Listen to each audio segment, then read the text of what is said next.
Queridos e amados irmãos e irmãs, já por muitos dias nós não temos feito esse trabalho de meditação na Sagrada Escritura por vários motivos.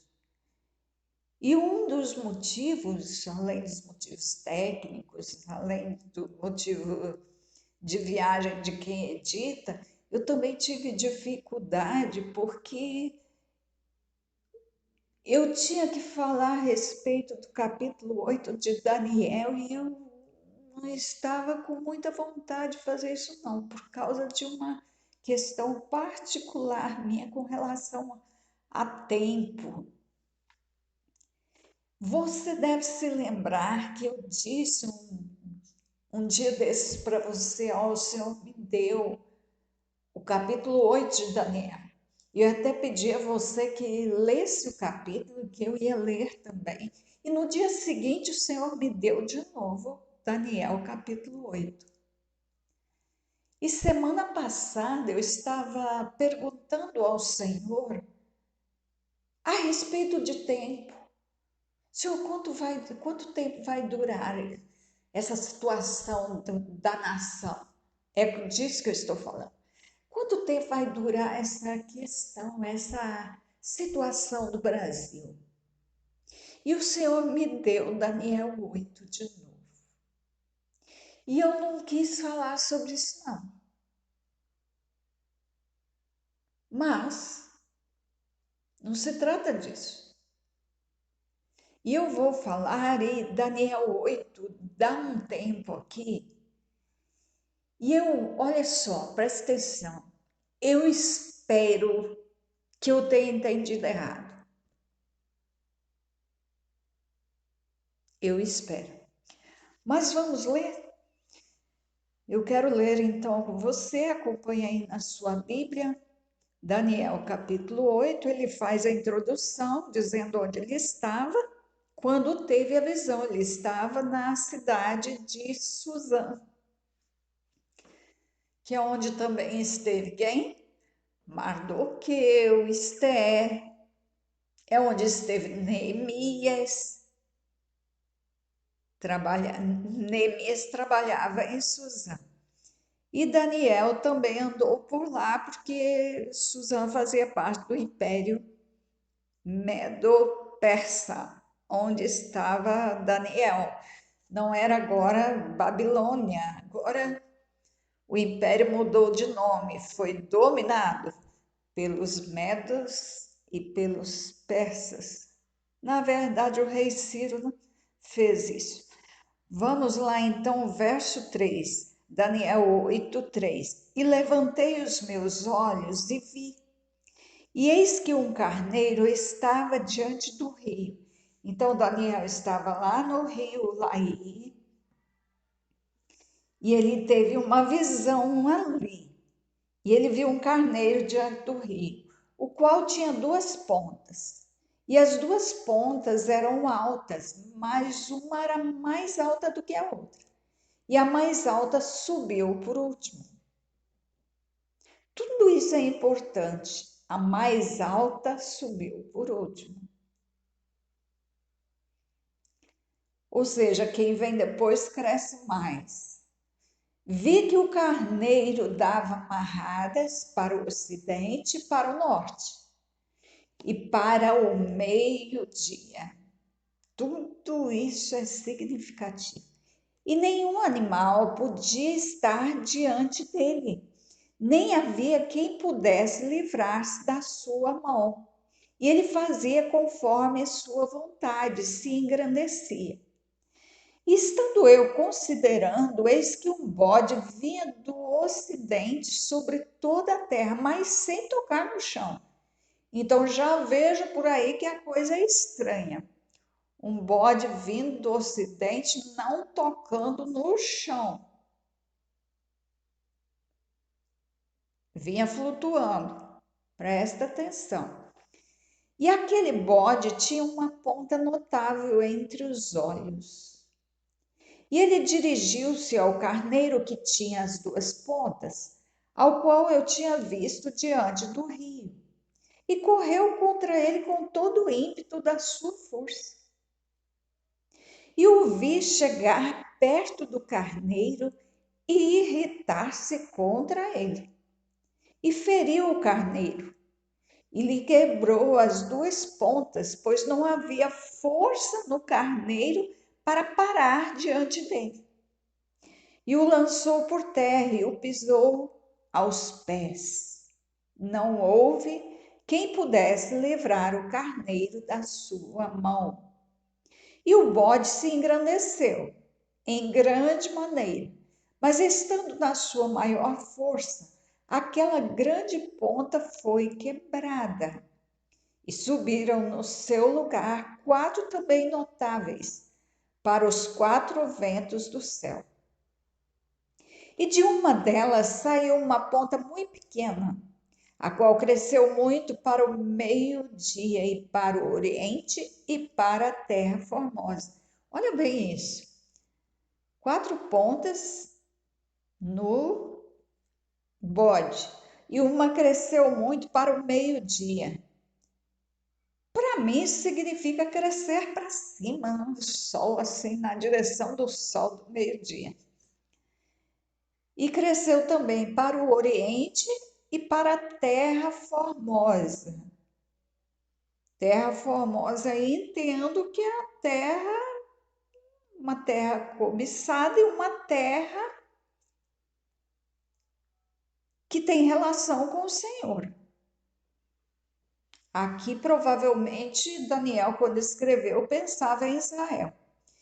E se engrandeceu até o exército do céu, e alguns do exército e das estrelas deitou por terra e os pisou.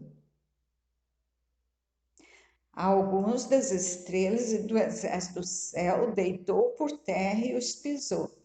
Ou seja, esse bode era poderoso. E lá no final do mais adiante, a gente vai ver que isso tudo, carneiro, bode, são políticos. Essas pontas são tudo políticos. É o Senhor falando de forma alegórica. É o Senhor contando uma parábola e nela falando da situação política que estava por vir nesse tempo aqui do qual Daniel fala. E o exército lhe foi entregue. Preste atenção nisso. O exército foi entregue ao bode, ao político. Exército aqui significa o quê? A força. No nosso caso aqui nós temos as forças armadas. Mas antigamente só tinha uma força, era só o exército, pronto. Não tinha marinha, não tinha aeronáutica, era tudo junto. O exército é que dava conta de tudo. Então, verso 12 repetindo: e o exército lhe foi entregue com o sacrifício contínuo por causa das transgressões. Então, tudo foi para a mão do Estado. O exército, ou seja, as forças armadas, e o sacrifício contínuo, a igreja. Tudo foi para a mão do Estado por causa das transgressões. Então, quando fala em transgressão aqui, está se referindo ao povo do Senhor, à igreja. Então, por causa da transgressão da igreja, a igreja foi entregue. Vou repetir o verso 12. E o exército lhe foi entregue com o sacrifício contínuo. Que sacrifício contínuo? Não se trata de sacrifício de animais hoje, mas o sacrifício que a igreja presta. Todas as atividades de uma celebração são sacrifícios. A adoração, os louvores, a ceia, a entrega de oferta, tudo isso são sacrifícios. Então, o sacrifício contínuo que acontece sempre, né? Semanalmente acontece, foi entregue ao bode. E o que ele fez? Ele lançou a verdade por terra. Fez isso e prosperou. Ninguém parava ele. Ele ia fazendo e tudo ia dando certo para o lado dele. Não tinha resistência contra o bode. Ele foi dominando tudo. Depois ouvi um santo. Oh, é aqui que está a questão. É aqui a minha dificuldade. Depois ouvi um santo que falava. E disse outro santo àquele que falava. Provavelmente esse santo é um anjo. Eu não creio que seja um homem que serve ao Senhor, um homem separado, mas deve se tratar de anjo. Então, depois disso, aí Daniel ouviu um santo que falava. E disse outro santo àquele que falava. O outro santo, o outro anjo, gritou e falou assim: Anjo, ou santo, até quando durará a visão do contínuo sacrifício da transgressão assoladora para que seja entregue o santuário e o exército a fim de serem pisados? Ei!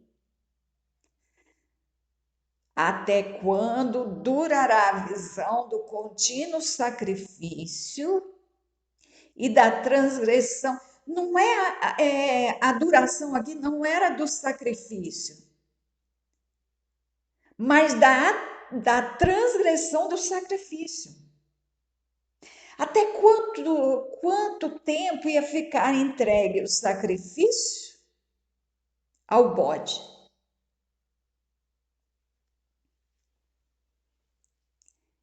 Então, repetindo, até quando durará a visão do contínuo sacrifício da transgressão assoladora, para que seja entregue o santuário e o exército a fim de serem pisados? Pisados. O que isso significa? Que o político vai fazer o que quiser. Ele terá o controle, será entregue para ele. Verso 14: E ele me disse: Ai, até 2.300 tardes e manhãs, e o santuário será purificado depois disso. Gente, ó,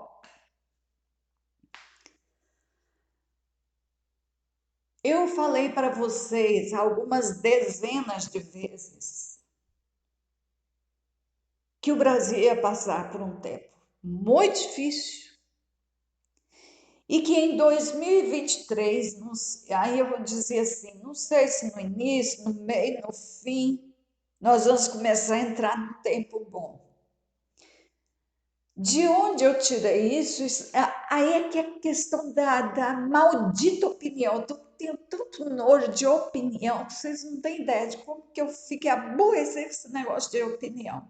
Porque a opinião tem estragado tudo.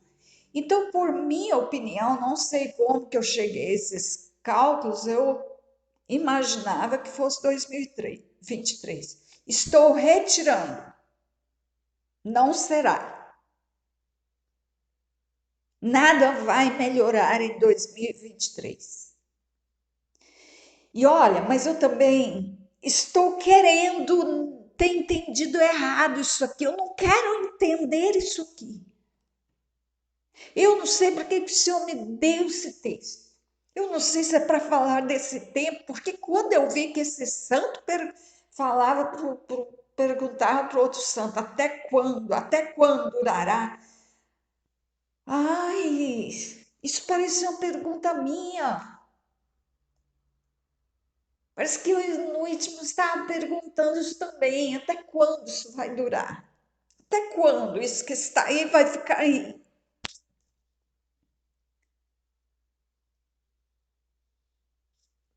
Até quando? Até quando? Aí vem um anjo e pergunta exatamente isso. Talvez essa seja a sua pergunta. E eu gostaria de estar errada, eu queria que isso aqui não estivesse falando de nós. Porque, gente, olha só, 2.300 tardes e manhãs. Você já calculou aí quanto tempo é isso? Isso são 6 anos e meio.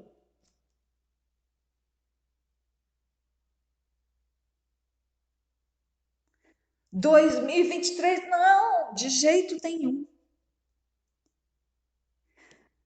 Mas, gente, eu também não queria que fosse 6 anos e meio, não é muito tempo.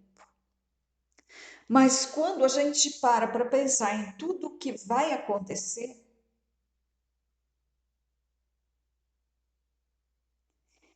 então não daria tempo de acontecer em 23, não daria.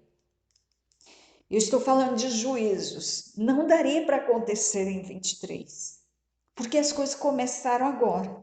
Os planos são antigos, os propósitos são antigos. Já há talvez cerca de, eu ouvi o irmão falar, que havia um plano, vamos planejar as coisas para 40 anos e cumprir os 40 anos. Então, há 40 anos se planeja isso, que está sendo executado agora.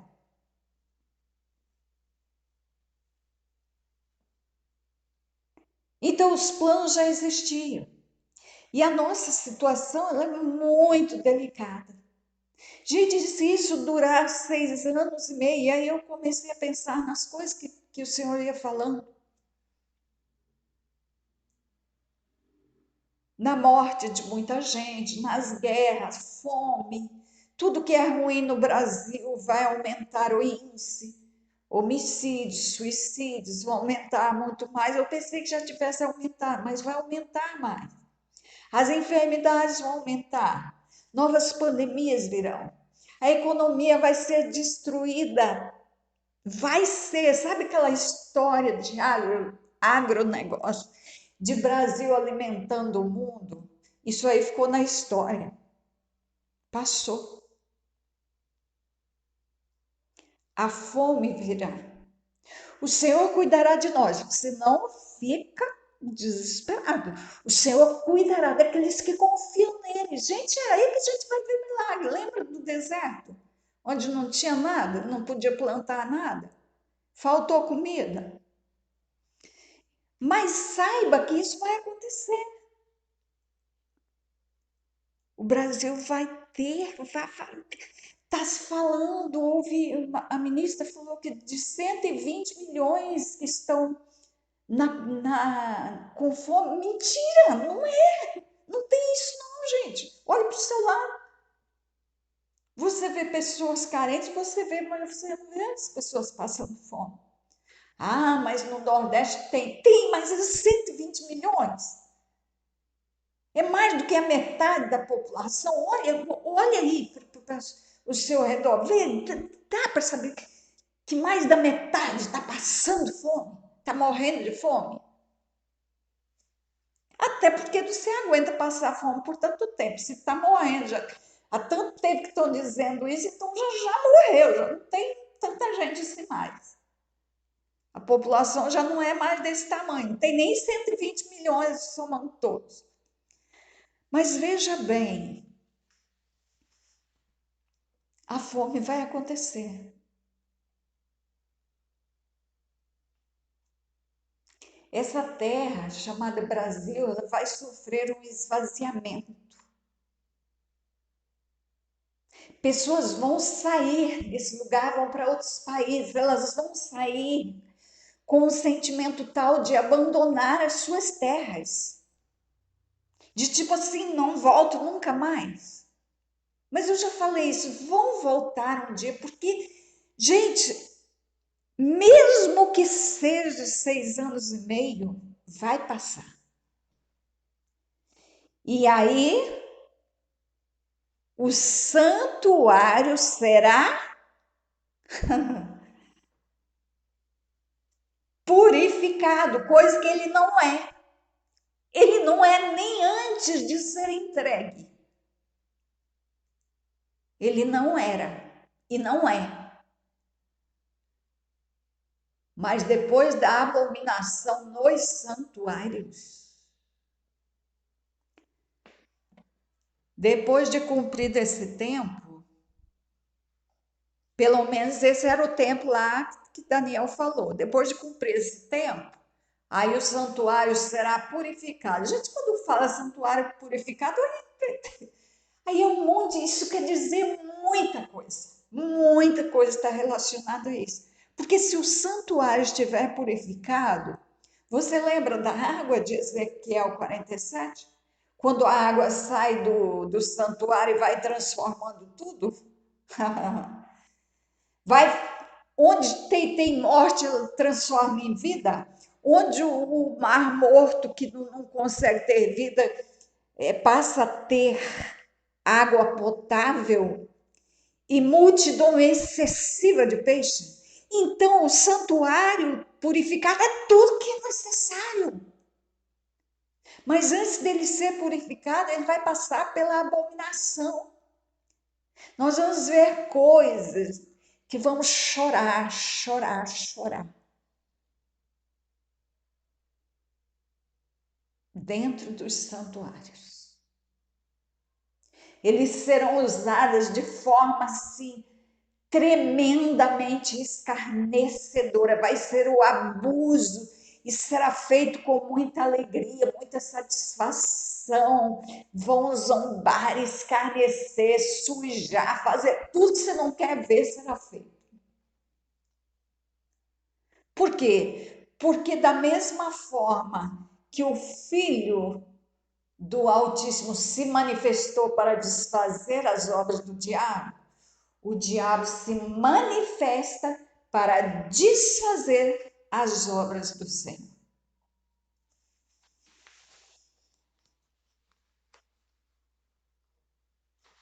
Vamos continuar, verso 15. E aconteceu que, havendo eu, Daniel, visto a visão, busquei entendê-la, e eis que se me apresentou diante uma como semelhança de homem.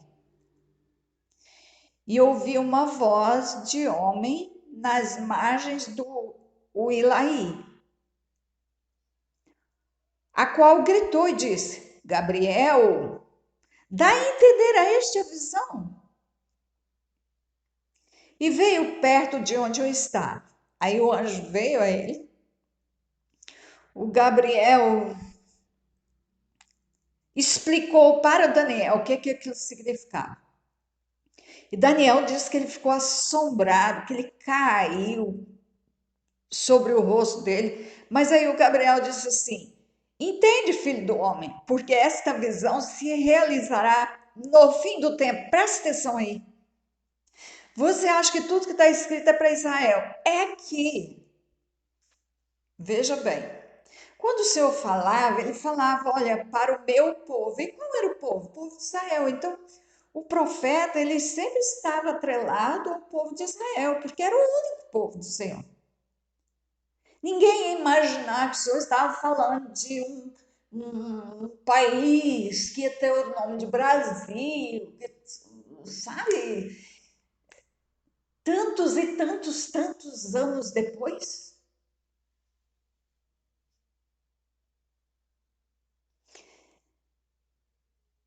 E Daniel ouviu o anjo falar, o Gabriel falou para o Daniel que isso que ele estava falando era para o fim do tempo, então isso é para nós.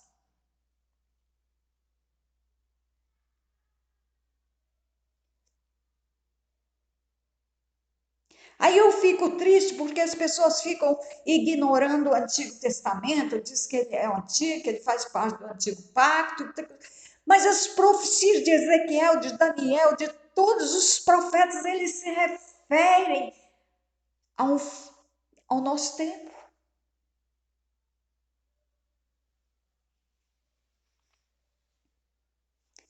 E aí então o Gabriel começa a explicar passa a explicar para o Daniel o que significa aquela visão. Verso 19 diz: Eis que te farei saber o que há de acontecer no último tempo da ira. No último tempo da ira, que é o tempo do juízo do Senhor. O último tempo da ira. Porque ela se exercerá no tempo determinado, tempo do fim. Aquele carneiro que viste com duas pontas são os reis da Média e da Pérsia, mas o bode peludo, Média e Pérsia hoje, gente, onde fica a Pérsia? Onde ficava a Pérsia? Onde hoje é Irã, Oriente Médio ali. O bode peludo é o rei da Grécia. Tá, não vou ler isso aqui não. Isso aqui são as explicações das figuras ditas, citadas acima. E aí, vamos para o verso 23. Mas no fim do seu reinado, quando os prevaricadores acabarem, se levantará um rei feroz de cara e será entendido em adivinhações. Olha o que temos pela frente. Então, olha só. A passagem, a visão de Daniel, ela fala de mudanças de reino.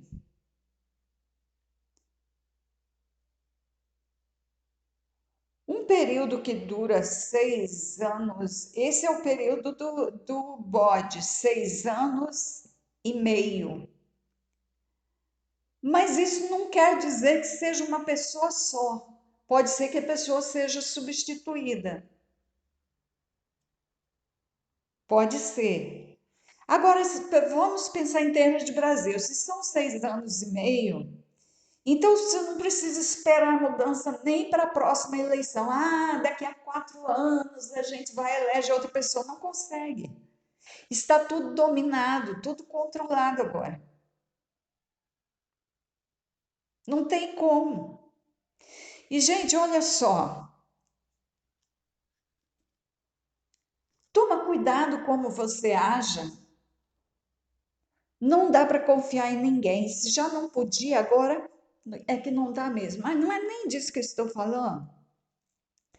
Estou falando com as coisas que você fala, que você compartilha. Por quê?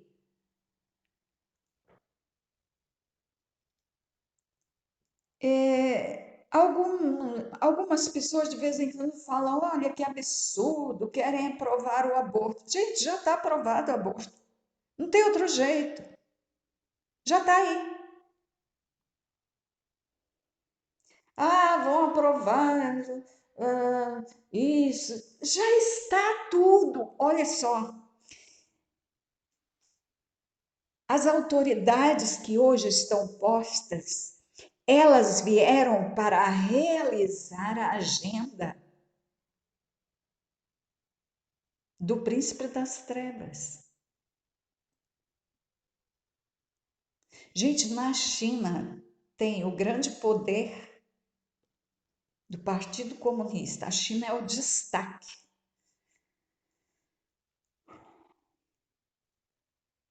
É o auge do comunismo. Qual é o símbolo, qual é o brasão da China? É o dragão. E você já viu quantos políticos nossos são aliados com a China? O ex-governador de São Paulo, você lembra? Você lembra que ele tem escritório na China? Você observou o que nós vimos aí esses dias, que no dia 7 de setembro, o nosso vice-presidente, que é uma autoridade, a segunda autoridade do país, ele carregava na sua lapela um broche, 7 de setembro, um broche com a bandeira da China e do Brasil. Você observou o vice-presidente? Então nós já estávamos numa situação difícil e pensávamos que não. Carregar uma bandeira é dizer: olha o que eu amo, a quem eu sirvo, em nome de quem eu estou, olha quem eu represento. Então eu amo o Brasil, eu gosto do Brasil, estou no Brasil, estou trabalhando no Brasil, mas servindo a. Gente, nós estávamos numa situação terrível e não sabíamos. E ela se agravou ainda mais. Está tudo controlado. Isso é de forma mundial, não é só Brasil. Tem uma agenda em execução. Então, os nossos políticos se aliançaram, fizeram aliança, são companheiros de quem tem como brasão o dragão. Ou seja, se a autoridade desta nação está aliançada, se caso com quem tem como jugo o dragão, com quem serve o dragão, então nossa autoridade serve ao dragão. E aí nós estamos sob essa autoridade, nós estamos sob esse jugo. É assim que está o Brasil. E aí nós ficamos vendo que de vez em quando um deputado, né, que é de direita, ele faz um decreto, mas está tudo dominado. Está. Tudo, você viu aqui, ele prosperou em tudo que fez. Não tem como, ninguém vai reter, não vai. Por quê? Porque a polícia está do mesmo lado, o, muitos do exército estão do mesmo lado, a justiça está do mesmo lado, está todo mundo do mesmo lado.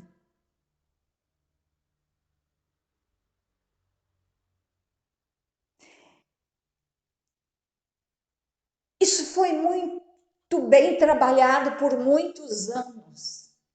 E nós, igrejas, nos ficarmos agindo de uma forma tão simples, que a gente não acordou para isso. Só que tem uma coisa, é onde eu gostaria que você pensasse um pouco. Aparecem umas mensagens, bomba, acabou de acontecer. Bolsonaro está voltando. Gente, se voltar, vai preso, vai morto. Não adianta, não vai mudar, as coisas não vão mudar agora. Não vão, não adianta. Sai da ilusão. Se prepare para enfrentar o que vem. E viver isso da forma mais inteligente possível. Na dependência maior possível. Porque agora é a hora da igreja voltar-se para o Senhor.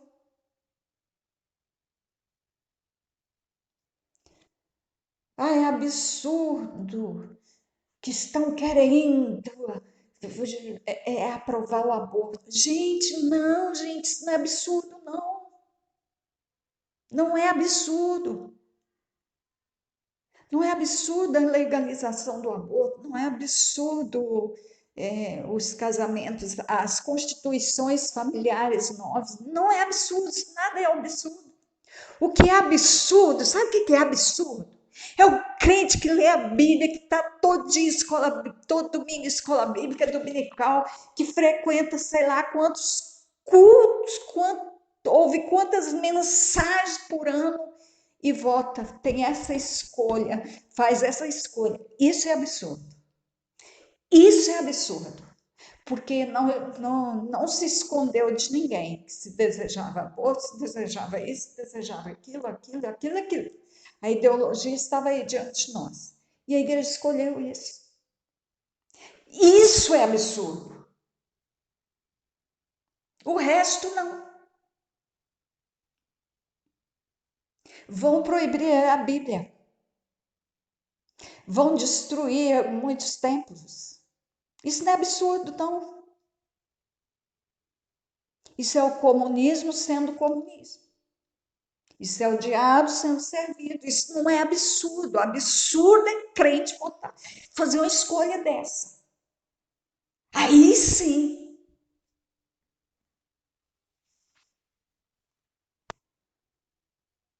Ah, eu vou parar por aqui.